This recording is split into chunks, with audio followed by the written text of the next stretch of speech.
A'udhu billahi, bismillah, inna waliyallah. Dear fellows, if you see us inside the mobile museum of the poems of Cheikh Ahmadou Bamba, Khadimou, Rassoul, it's nothing else but to enlighten the citizens of the world concerning the benefits of the writings of Cheikh Ahmadou Bamba in all areas. He said in all ways, saying that his writings come from above, from the divine board. He affirmed again that his writings can replace weapons and can be source of remedies to illnesses. The Cheikh is making us know that when the Lord created an ocean and ordered it to freeze and to not let even a tiny drop of water move, and at last took the throne named Harash and put it on it. Khadimou Rassoul has said that when he writes, the throne of the Lord which is fixed on the ocean shakes.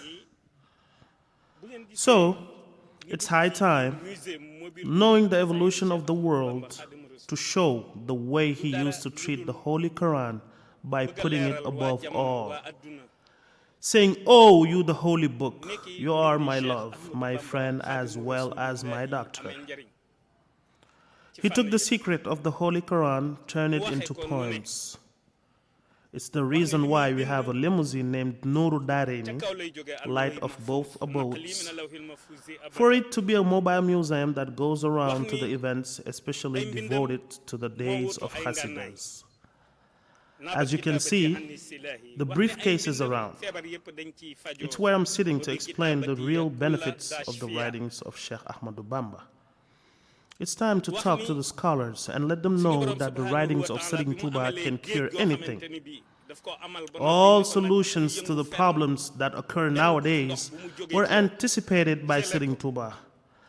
Let's find that out and use it with intelligence. The only reason he came on earth is to save humanity, and he is still here because his family is, as well as his writings.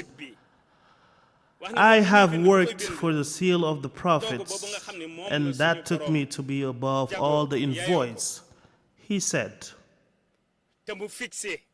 this limousine, Noor Darayni, was given with the briefcases to Serigne Mustafa Saleh, who gave it to the Khalif of Murid, Cheikh Muhammad al-Muntaqa.